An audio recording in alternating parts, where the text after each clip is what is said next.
On this edition of Straight Goods on Golf, we're going to look at a very common situation whereby you've hit maybe a couple of good shots, you're up near the green, a fairly straightforward chipping situation.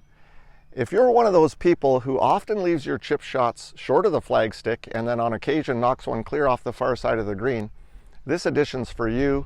Let's check and see if your intuition is playing havoc with your chipping.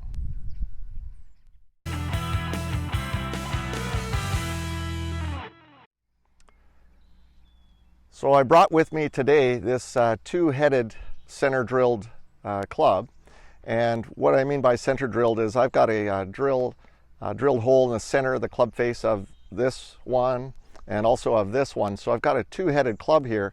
This is the part I hang on to, and this is the high lofted wedge, and this is the low lofted long iron.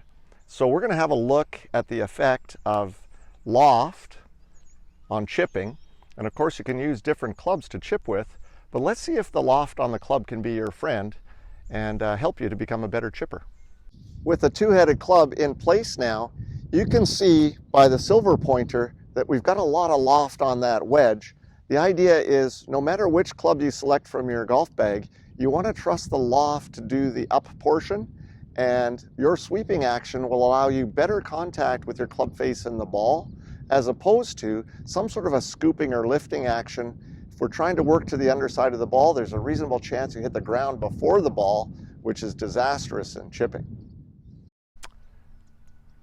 Now I've chosen a club. I'm going to give this chip a go here at the 15th green.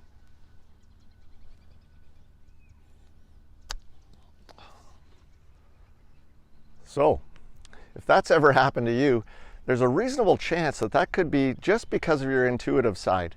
Intuition has us trying to lift or scoop the ball up onto the green, and if there's anything in your thought or your language that says, I've just got to get the ball up on the green, and then it'll roll forward from there, we want to replace that with, I've got to get the ball moving forward, and the club's function is to get the ball up on the green. So have a little thought now to yourself, what club do you think I'm using, and what will this shot look like if I pull it off successfully? Let me give that a go now.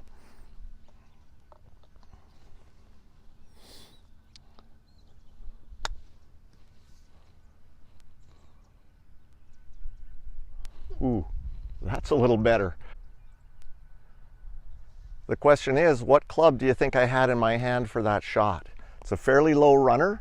It landed roughly about 5 yards or 15 feet from where I'm standing. And then the rollout, well, the rollout was another 14, 15 yards on top of that. So that's our two-part shot. It's basically a putt with a jump start. If you guessed that I was using a 9-iron, you are correct. But what I did was, in my thinking, I said, I'm going to chip this as low as I reasonably can, and just allow that little bit of loft from the club to do the up portion. There's no helping it up in the air, so that's why my 9-iron takes off with a fairly low trajectory and will roll out to make its way all the way to the flagstick.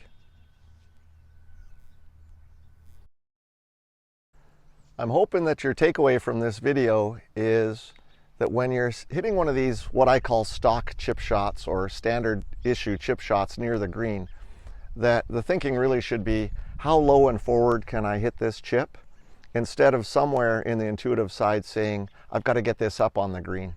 It's a whole change in mindset, and when your mind can give your body specific instructions, then you can hit crisp, low running chip shots like that that will achieve the flagstick predictably, instead of coming up short a high percentage of the time. Thanks for joining me for this issue of Straight Goods on Golf. If you've been paying close attention, you'll notice that I've got Henry Griffiths golf clubs. Henry Griffiths is a small American boutique manufacturer, and they produce the planet's most precision-made custom clubs. So if you'd like to check out any information on club building, they've got some great videos on their website. Check the link below for Henry Griffiths Golf.